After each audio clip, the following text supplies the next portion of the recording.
Om Vasudeva Sutam Devam Kamsa Chanuramardanam Devaki Paramanam Krishnang Bande Jagadgurum Om Shanti Shanti Shanti.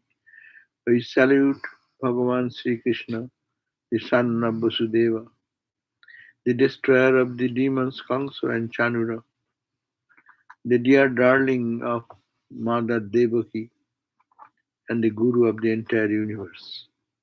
We salute him again and again. Om, peace, peace, peace. So we are on the reading of the Srimad Bhagavatam. We are book number 8, chapter 8. We are starting the new chapter, 8th chapter. The last chapter we have read about the churning of the ocean by the Mandara mountain, and now the Kalakuta, the poison which has come, so who to drink? Then Lord Shiva was approached and she took the poison part of it to make everyone happy. So that was the last part we read on page 326 of the book Srimad Bhagavatam, published by Madras Mott.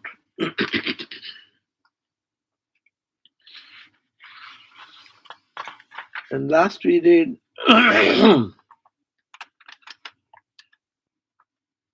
Sri said on here the devoted good man generally fell in suffering for others as their own. So such fellow feeling for others is the highest form of worship of the Supreme Being, who is the soul of all.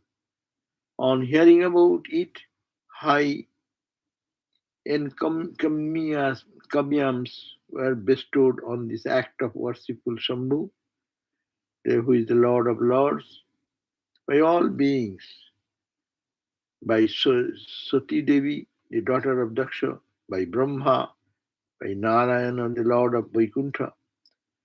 So now, when the small portion of the poison, which happened to fall from the Lord's hand while drinking, was appropriated by scorpions, serpents, poisonous plants, and other poisonous creatures. So the meaning is that Shiva took away all the poison, but little which left and fell down in the ground, and that was absorbed by the scorpions, serpents, poisonous plants, and other poisonous creatures. That's why they normally put their poison anyone touches them, the snake, like snake and scorpions. Now, emergence of these are the now what happened after that churning. So that we are starting the chapter 8 of book number 8, verse number 1, on page 327. Sri Shuka said, after Lord Shiva, who had the emblem of a bull for his standard, had drunk the poison, then the Devas and Asuras were again cheerful because they are unhappy. When the Anantanaga, the snake, was vomiting poison, and in that poisonous situation, everyone was losing their life, breath. Now Shiva has drank that poison. As a result, Devas and Asuras now become cheerful and they began to charm the ocean with great enthusiasm because they're expecting that something good will come out.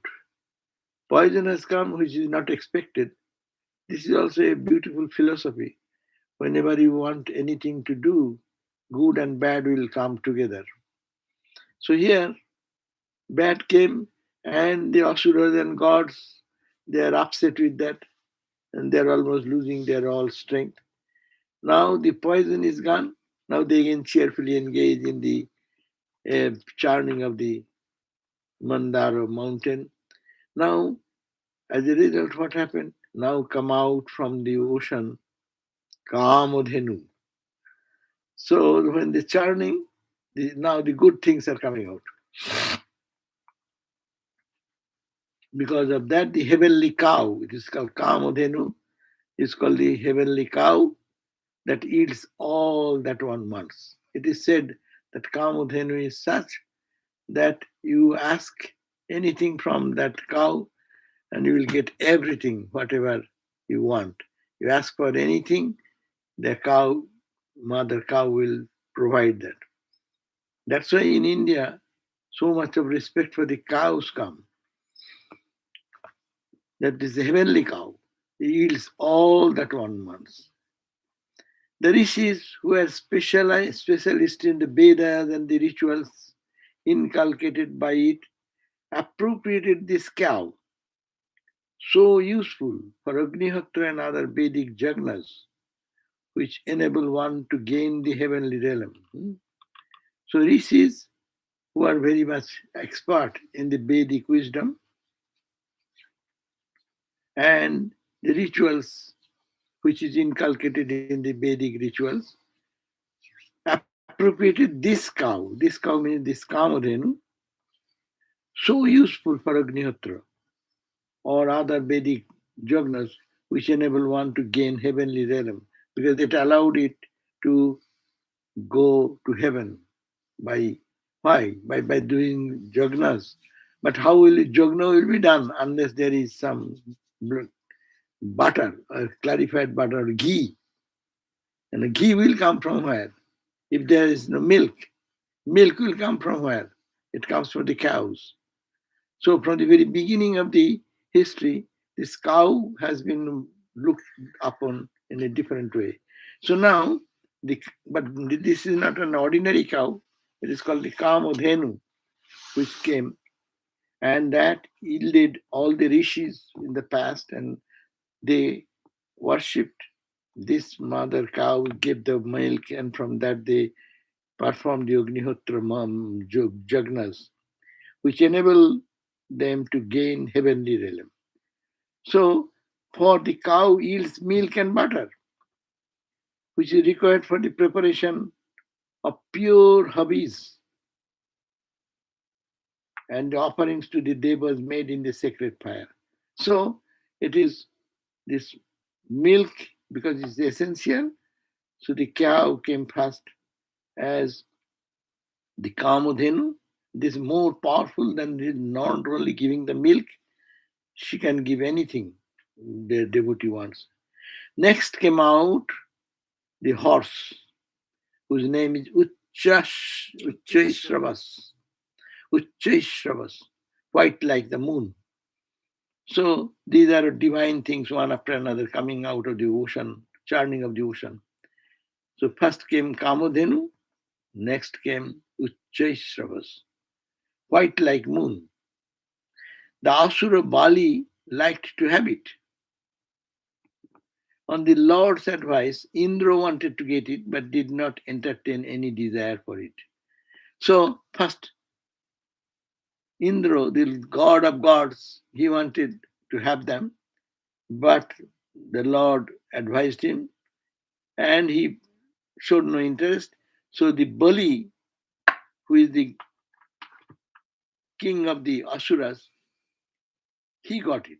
So, he got this horse, white horse, whose name is Uchchaishravas. In the Bhagavad Gita also, we find their name referred. On the Lord's advice is done. Now, fourth verse. So the horse came, then the next came. This was followed by the emergence of Airavata. Airavata, the white four-tusked elephant that excelled the greatness of even Mount Kailasa. That means next came the four-tusked elephant. His name is Oiravat. Oiravat also mentioned in the Bhagavad Gita. The snow-covered mountain, which is the Kailasa, its whiteness is compared, is much whiter than that even the Kailasa, snow-capped Kailasa, the snow-covered mountain, which constitute the abode of Lord Shiva. So these three things first described. First came the Kamadhenu, second came the uh, for the Uchchaisravas, eh? And the third came the four-tusked elephant, Vairavat. Now, fifth, now the Kaustuva, a gem of the species of Padmaraga, a gem named Padmaraga. But then gem, now the Kaustub is what? A gem of the species of Padmaraga that came out of the ocean. Hori desired to have it as an ornament for his neck. So the Lord Hori wanted that Padmaraga, Kaustuba Muni. That's why it is Narayana always have Kaustuba, that gem in his chest, ornament in his neck. Next came the celestial tree. This is not ordinary tree. It is called Parijata tree. So next came the celestial tree, known as the Parijata. And Parijata is an ornament of the heavenly region. It does not grow in the earthly plane. It grows in the heavenly plane. It fulfills the wants of those who approach it for anything, just as you, King Parikshit, have been doing in this world. So this Parijato, Briksha, tree Parijato, and heavenly abode, it only grows there, and it is also fulfilled. It can have it has the power to fulfill the wants of those who approach it for anything. That means approaching this Parijato Briksha, one can get anything earthly or heavenly. The heavenly nymphs, known as Apsaras, came next. So first came all these big, um, attractive, powerful things taken by Lord Hori, the Kaustuva gem, like that Oiravata and others taken by different. Uh, Indra took something, Boli took something, Indra took something like that. Now next came the attractive nymphs, heavenly nymphs. They are known as apsaras. Came next, adorned with necklace and dressed impeccably. They were the attraction of the whole celestial realm with their gaiety, look, and movements. So these are all coming out of the, emerging out of the churning, result of churning. So now, verse number 8. Now comes what? Rama. Next took place the emergence of Rama, who was Sri, Mother Lakshmi, embodied and devoted to Mahavishnu. So next comes Rama Devi, who is Mother Lakshmi. Her other name is Sri Devi. She is the Mahavishnu, devoted to Mahavishnu, Lord Vishnu. By her brilliance like that of lightning, brilliance means that she is emitting bright light as it were, she illumined the quarters. From her presence, all the quarters are illumined and lighted. Attracted by her beauty, sweetness, tender age, complexion, and sublimity, all species of beings, whether they're gods, asuras, men, lost their hearts to her. See how the world is now coming. up attraction for the gods, and gods and goddesses are also persuaded by all these attractions. So that's why God realization is so difficult. Even the gods don't want the Satchidananda self. They run for the beauty of the emergence of Rama, whose bright, brilliant personality radiating all the corners like lightning. Complexion is beauty, sweetness, tender age, complexion, sublimity, all species of beings, devas, asuras, and men, they lost their heart to her. Now Mahendra brought her a most marvelous seat. Ganga Devi and other sacred streams offered them embodiment of beauty, their pure waters in bright golden vessels. So everyone, all the gods are bringing their best to please this Sri Devi or Rama. So Mahendra brought her a most marvelous seat where she will sit. Ganga Devi and other sacred rivers, streams offered that embodiment of beauty, that means Sri Devi, their pure waters in bright golden vessels. Vessels are also bright and golden. All Rajasic and supremely richly affair. The earth brought all the herbs and medicinal plants required for the consecration ceremony. So the Mother Earth brought the best what she can bring, the what is called the plants and herbs, medicinal herbs. While the cows, what can they do? Cows contributed their 5 sacred products, pancha gabya. So, what the milk products? The cows brought their best to that Sri Devi. And the spring season brought the flowers special to the months of Chaitra and Vaishakha, these two Bengali or Indian calendar months, when spring season starts and fragrant flower comes. So the spring season brought this gift to Ramadevi. Now, what the rishis did, 12 verse. The rishis made all arrangements for the bath of consecration. So, rishis know all the rituals. So, they made all arrangements for mother to take bath. Gandharvas, they are the celestial beings who sing songs. So, what they did, Gandharvas sang auspicious songs. And then Sivases danced to the accompaniment of the music. When the dancers were there, they danced with the music. From the region of clouds came the music of variety of instruments. Huh? The heavenly music has been the played by whom I do not know.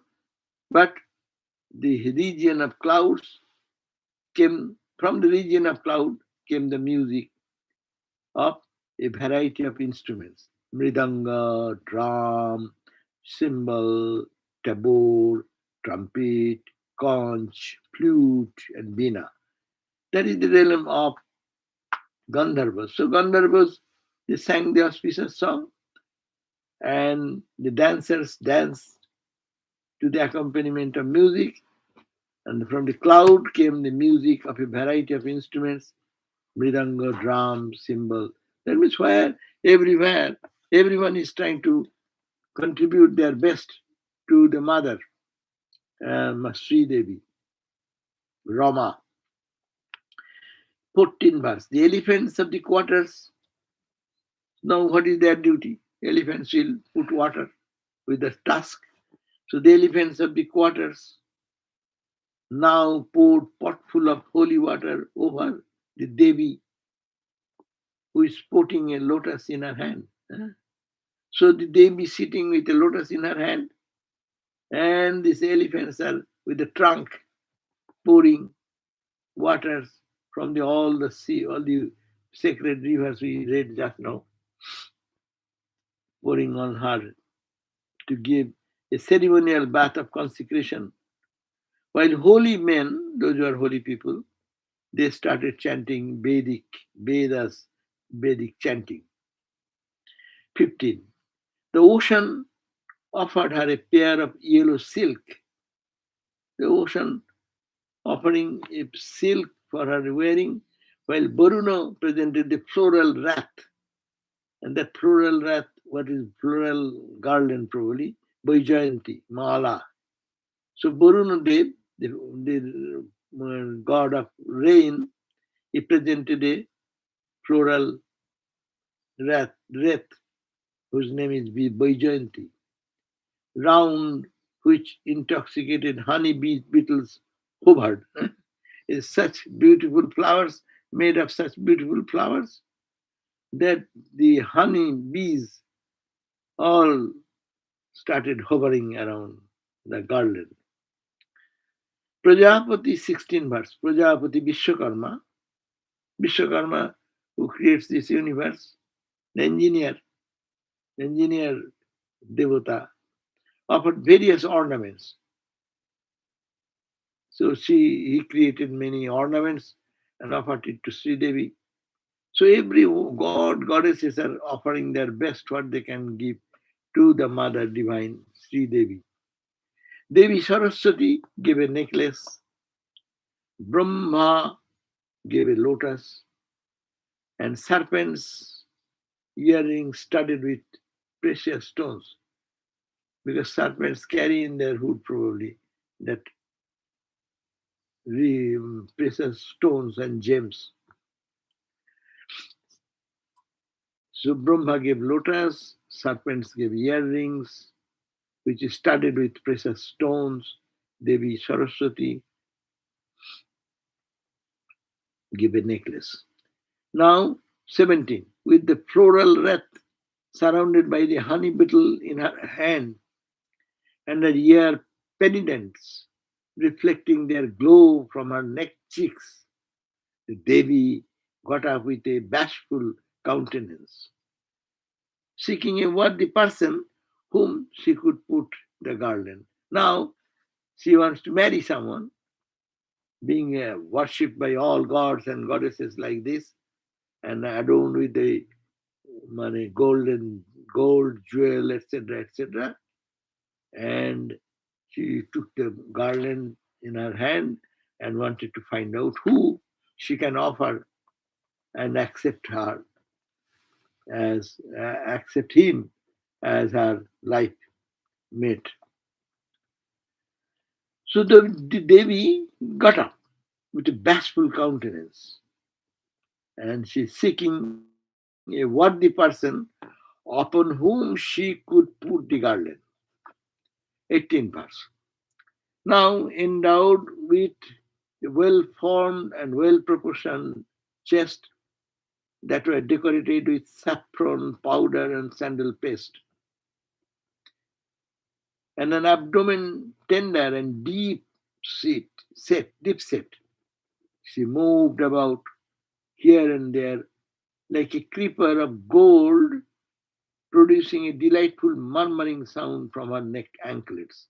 With anklets in her feet, and she is moving from one person to another person with a garland in her hand to put the garland on someone who will be befitting for her ability. For long did she look for one fit to be her partner, tried to find one competent person who can be her husband. One who was without any imperfection. He was searching for one to put the garland upon without any imperfection. And that person should be free from decay and death. That means he should not be subject to mortality. who possessed everlasting virtues. He is not an ordinary person, he is always virtuous. But she could find none. None where? Searching among the Gandharvas, among the Yakshas, Asuras, Siddhas, Charanas, and Devas. So her first attempt were futile, could not get anybody. Among the Gandharvas who are celestial musicians, no, because she wants that it should be given to one who is no imperfection, and then who is free from decay and death. That means death, he will be living eternally. That means long, and who possesses everlasting virtues, but could not find among the Gandharvas, Jakshas, Asuras, Siddhas, Charanas, Devas, no one could satisfy her with these qualities, could not find anyone. Now she cogitated. Rama Devi, now she thought. What is she thought? Verse number 20. One who has much of austerity to his credit is sin not to have subdued anger. So he found, I said, let me try with austere people. So those who did austerities, they are great people, much austerity to that person, but not free from anger, like in Durvasa. Yes, Durvasa is among the what you call the holy people, austere people, most austere, but he has the anger. So he cannot put on Durvasa. Others having much knowledge. There may be other people who found they have great knowledge, but they are the victims of personal attachment, as in the case of Shukra. Shukra is god of gods, guru of the gods. So, but he has a weak point. He's a very knowledgeable person, but he has the attachment like Shukra. He could not find the proper person there. There are still others who are dubbed great, but they have no control over their sex instinct, as in the case of Brahma and Chandra, etc. So this is also imperfect. He has great qualities, but he cannot control his instincts, sex instincts, like Brahma, Chandra. So great, but still there is weakness. How can anyone dependent on another like Indra be called Ishvara, the Lord of all at all? So, 21 verse, some follow dharma. We found like Parashuram is very dharmic, but are heartless, killing all the kings, innocent kings. Parashuram. Others have renunciation, but it might not bring them liberation, as in the case of CB.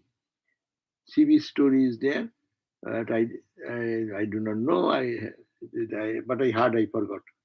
So it says that others have renunciation, great renunciation, but it might not bring them liberation, as in the case of CB. Some have prows, like Kartavirja, but being subjected to the destructive speed of time, it is purely illusory. So he has prows, great strength, but is subject to destructive speed of time. In time, it is destroyed. And that is looking as if the power, but not real power. Let's say illusory. There are still others she found who are absolutely detached from life. They're good people, are very powerful, They are totally detached from life and are pure ascetics like Sanaka. Surely such could not be a fitting partner to me. So she cogitated like that. These are great people, but I cannot think that they are all perfect. They have their weak points. They lack in their integrity somewhere. 22 point. It is Sri Devi is cogitating in her mind. Some have long life, but are not attractive by nature, as Markandeya. They have long life, but they are not very attractive, means not very, what you call, good looking. Some are attractive, but their life may be short. So some are attractive by nature, but are not attractive by nature. Acha, now some are attractive, but their life may be short in case of Hiranyaksha.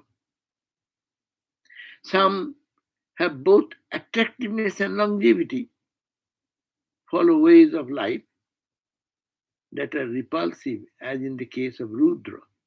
So, two qualities are there. Both attractiveness and longevity is there. And follows ways of life, but their life is such that are repulsive, as in the case of Rudra. But there is one who combines all this attractiveness, longevity, auspicious way of life, and that is only she found Mahavishnu. But he is immersed in his self, Atma Rama, and may not care for me. So, this is the dilemma and cogitation. She could not find anyone suited to whom she can give her the garland and accept her in her life. So only he found that it is Lord Narayana Vishnu is perfectly fitted for her. Attractive equally longevity is there, auspicious way of life is there, and that is Mahavishnu. But now he does not care, Mahavishnu, because he is immersed in itself, Atma Rama, and may not care for me. Now 23. Rama chooses Mahavishnu. Rama. Now, but he may not like, but Rama thought that probably Mahavishnu will accept me. Cogitating in this way, Rama chose as partner Mukunda or Mahavishnu, who alone was according to her heart. So, going through all these possible people who can be her life companion, she selected Mahavishnu, or another name Mukunda. Mukunda is the name. And he will be the only according to her heart. For she found him the center of unabating virtues. So Mahavishnu, in Mahavishnu, she could find there are virtues unabating, supreme over all being, the only independent person. He is only independent. He does not depend on anybody in the universe. Supreme over all other beings. And also unaffected by impure gunas of Prakriti. Everyone is subject to the gunas and the Prakriti. But endowed with all auspicious gunas, unaffected by any impure gunas. Mahavishnu, Narayana, is free from all impurities of gunas of the Prakriti, but endowed with auspicious gunas or attributes. Negatives are on zero, but all positive. Though free from every form of desire himself, Though free from every form of desire himself, she chooses him in the conviction that he would not desert one who resigns oneself to him in complete trust. He's saying that though free from every form of desire himself, the Narayana, free from every form of desire, she still, from Narayana, does not want anything. And that becomes the attraction of Devi, Rama. So she offered her devotion. So he did not desert one. He's feeling that Lord Narayana will not desert her who is taking refuge at his feet. She then put round the neck of Mahavishnu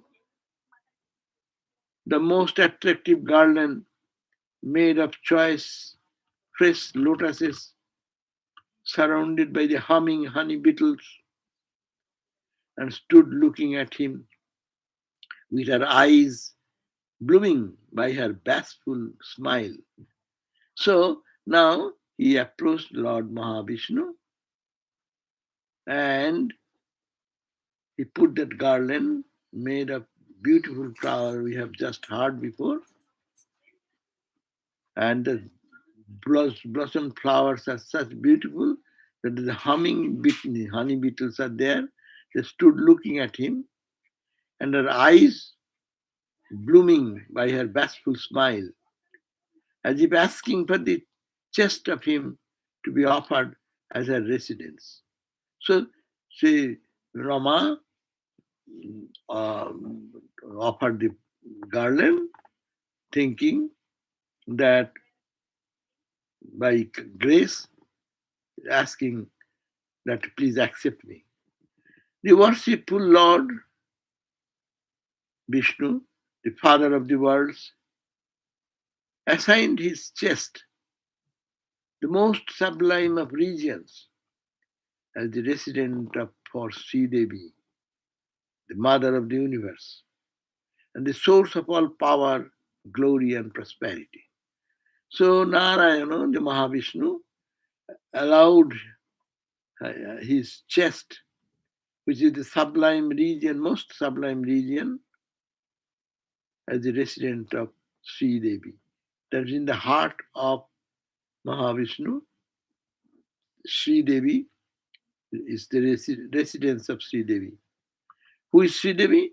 She is the mother of the universe and the source of all power, all glory, and all prosperity. Casting her benign glance from her residence there on all her children in the three worlds. The mother, Sri Devi, she is casting her benign glance from her residence, means from the chest of Mahavishnu, there on all her children in the three worlds, including the presiding divinities. She brought about their progress and prosperity. So, Sri Devi glanced, it is also important philosophically. Mahavishnu, Satchidananda, then from the chest, the feeling, the love poured towards the world, the grace and blessings for all created beings, even Brahma, Vishnu, Maheshwara. He is the Mahavishnu. That's why he is called Mahavishnu Satchidananda. And in the chest, it is we can think in this way. In the chest means from that Satchidananda, by the Shakti comes, and Shakti, Mother, Divine Mother, who is the goal of all human persuasion. So we find that including the presiding divinities, she brought about their progress and prosperity. So this is the mother, Sri Devi, got her place in the chest of Mahavishnu. And she is there to bestow her glance and blessings to all, everyone in the universe, whoever is searching for anything. And she brought about their progress and prosperity of the Brahma, Vishnu, Maheshwara even. Mahavishnu is the creator of Brahma, Vishnu, Maheshwara. In Vedantic term, we can easily think what it means that he is Satchidananda Brahman. And as we say Shakti, Shaktiman, other philosophy, we can think in that way, that Shakti and Shaktiman, the power, and whose power, they are one. So from the chest of that Mahavishnu, the Shakti, the mother, Sri Devi, casting glances on all for their well-being and blessings. Then the loud sound produced by the music, dance, trumpets, mridangas, and conch shells of the celestial attendants of the assembled divinities swelled forth everywhere in the air. So, seeing this beautiful, graceful merging and Sri Devi in taking shelter at the chest of Mahavishnu, so everyone started joyfully, gleefully celebrating that with the singing, dance, trumpets, conch shell, all attendants of the assembled divinities swelled forth everywhere in the air. 27. The Prajapatis like Brahma, Rudra, Angirasa showered flowers and extolled the Lord with Vedic mantras dealing with supreme truth and attributed attributes of Mahavishnu. So the Prajapatis were the rulers of different, like Prajapatis are the rulers, Brahma, Rudra, Angiras. They showered flowers and extolled the Lord. How? Praise the Lord with Vedic mantras. They started chanting Vedic mantras dealing with the supreme truth and the attributes of Mahavishnu, where the glorification of Mahavishnu is there. In the Vedic literature, Mahavishnu's grace and glory is the Satchidananda, Brahman, the, the glory of Brahman Atman. We hear about that. So they're terminologically they are calling it Mahavishnu. We will explain from Vedantic perspective. Bhaktas may not agree to that, but I find the similarity that Mahavishnu is Satchidananda Brahman, and there is the Shakti, Sri Devi, and the Shakti comes out of Brahman, and that Shakti is called Mahamaya, and here is Sri Devi. She, her only purpose, Lamar Sarada, only purpose, that they glance on everyone, the benign eyes, overwhelmingly for the good of everyone. So, seeing that scene, all the Prajapatis and divine entities started chanting, dancing, singing, chanting Vedic mantras, dealing with the supreme truth, glorifying Mahavishnu. By the gracious glances of Sri Devi, all virtues were perfected in the celestials, the Prajapatis, and all other beings, and were established in perfect joy. So mother looked, this mother Sri Devi, getting her abode in the chest of Mahavishnu. She gave a gracious glance, and as a result, all virtues were perfected. And in the perfected in the celestials, they got their perfection by the glance of mother.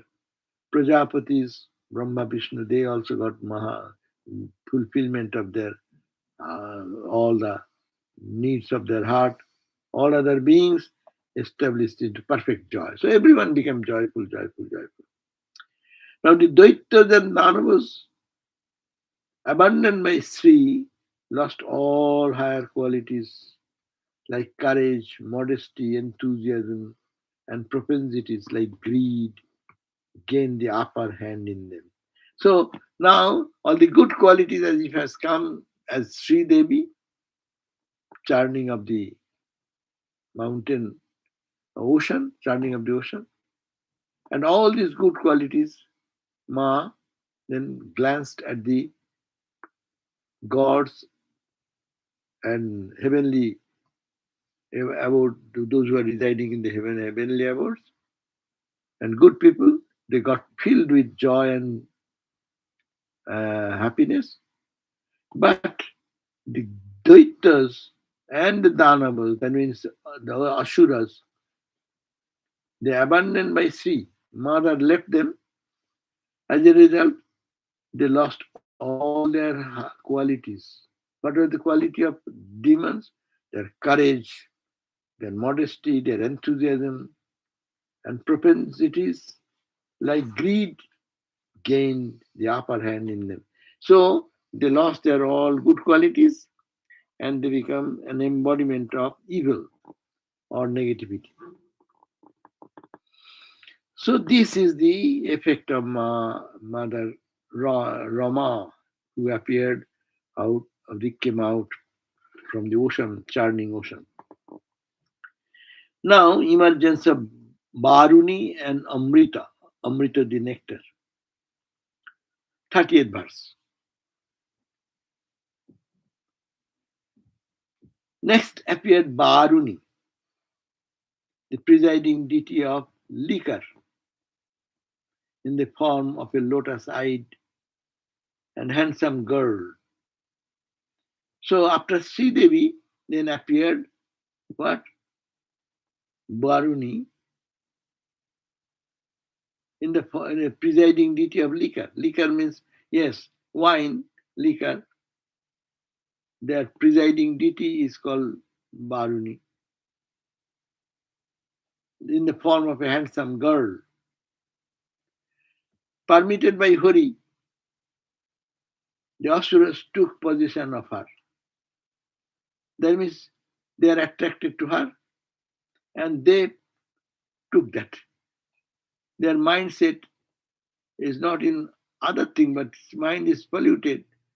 So they got that liquor in the embodiment of a handsome girl and they took possession of that girl. That means they accepted the liquor to drink. On the Devas and the Asuras, the issue of Kashyapa churning the ocean further in their quest for Amrita, the immortal drink, there arose from the sea a man with a unique and astounding form. Now, the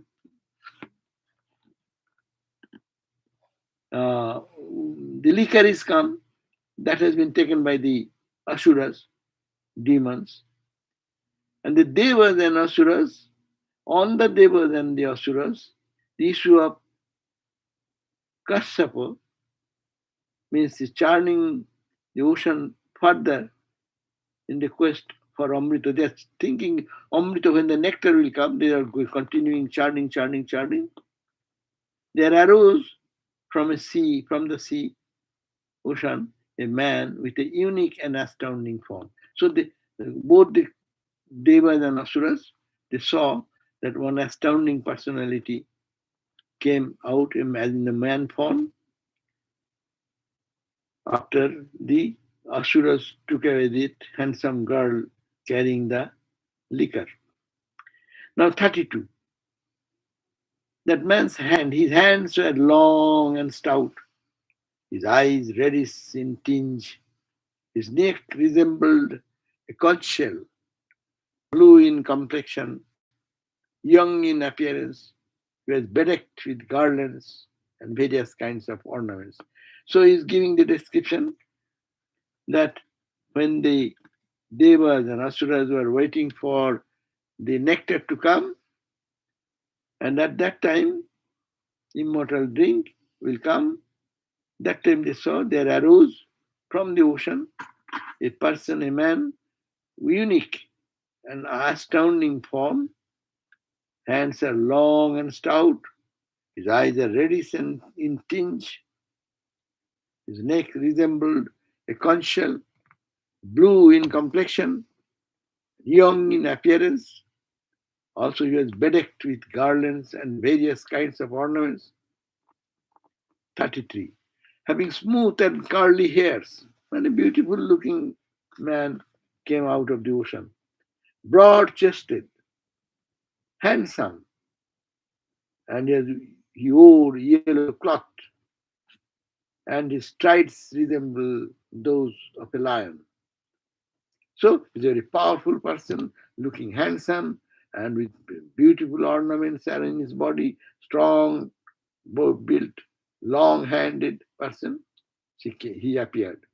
In his arms, decorated with bracelets, he carried the pot of Amrita. Now, first one was liquor, and this one is Amrita.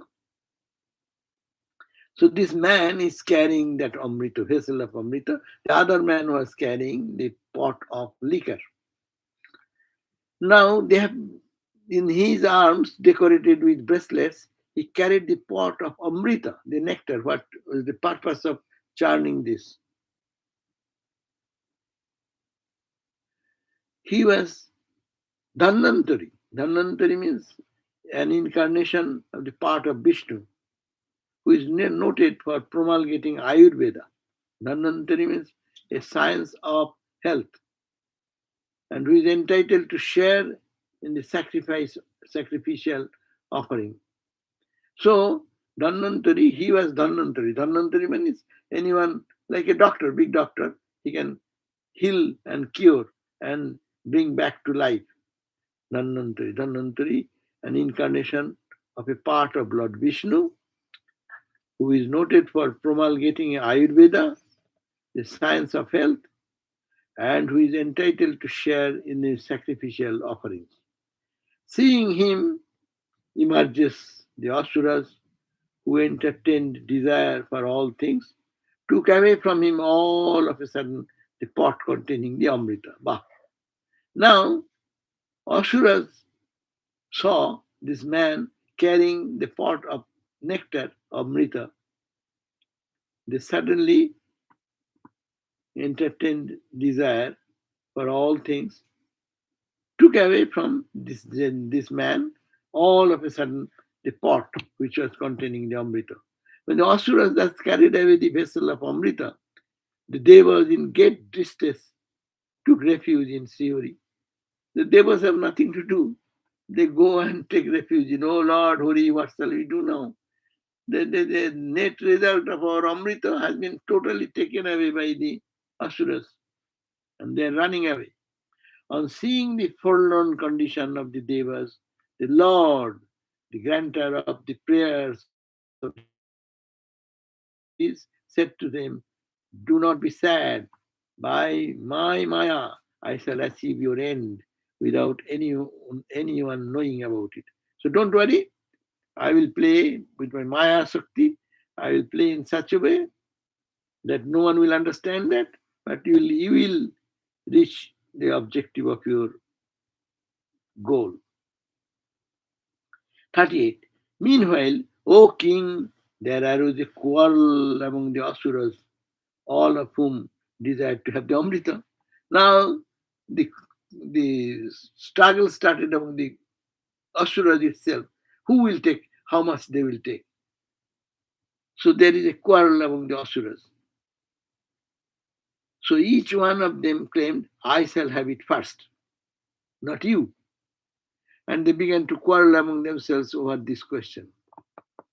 As it happens, no? Rashuric nature, selfish nature, cunning nature, that they will be fighting for me and mine. That's the eternal teachings of the Gita and Upanishads and the Shastras. So they are the Asuras. So they've all started fighting who will first eat and how will be immortal first. So they began to quarrel among themselves over this question. The weaker among the Asuras, who feared that they might not get any share of the Amrita, felt jealous of the stronger ones holding the pot. Who is holding the pot? Who is most powerful? And who is begging the most weak people? Even among the asuras or demons. So felt jealous of the stronger ones holding the pot, remonstrated, saying, the devas whose labor in the enterprise is equal to ours are entitled to an equal share of Amrita. So the weaker people become little kinder and said, yes, one pot of Amrita nectar has come, but we should have share 50-50, equal shares for the gods and equal share for us.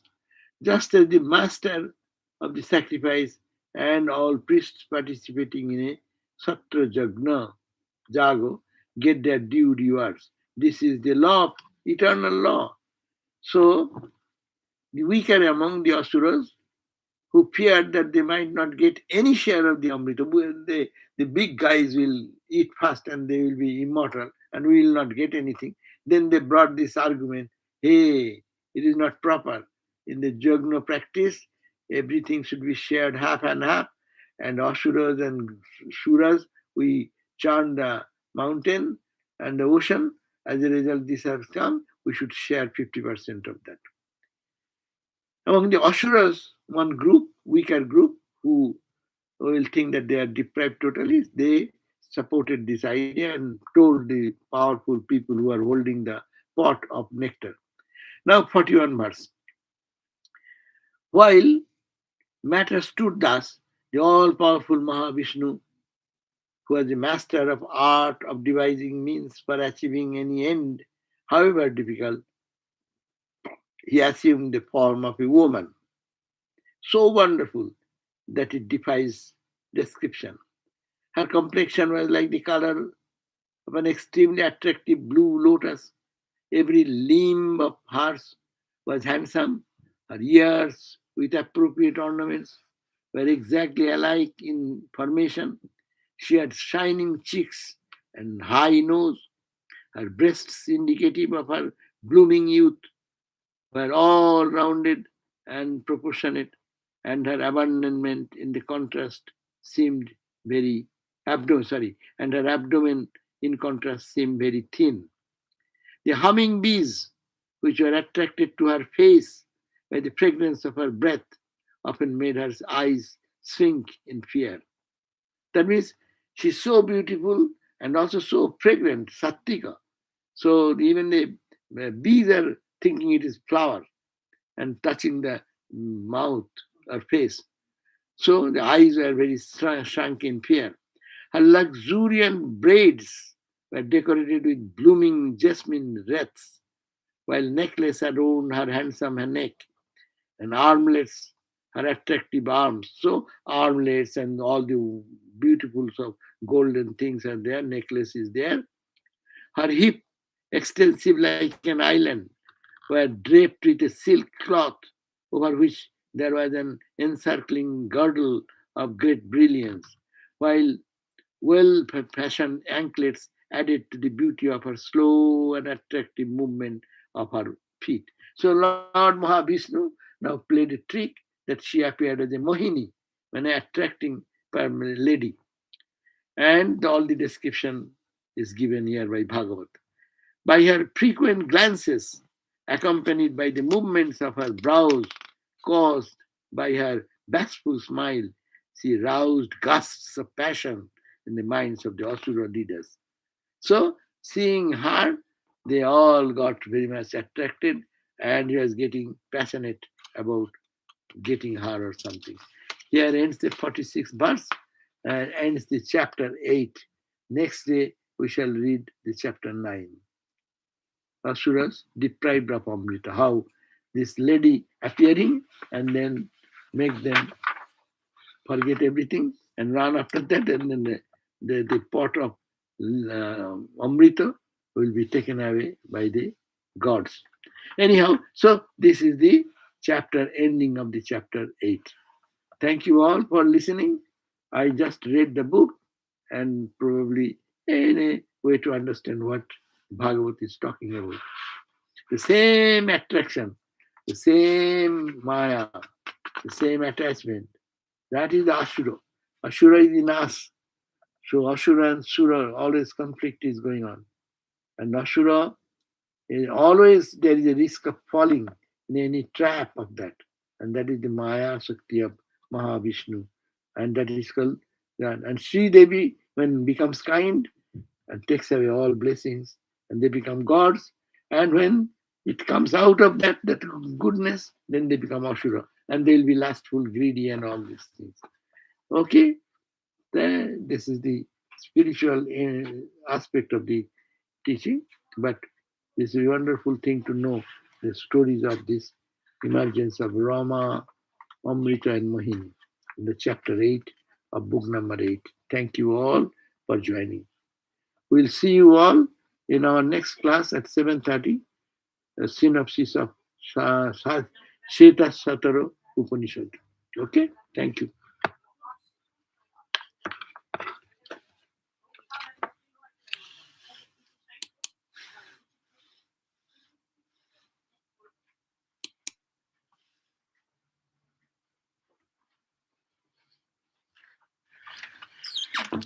আচ্ছা এটা কি কোথায়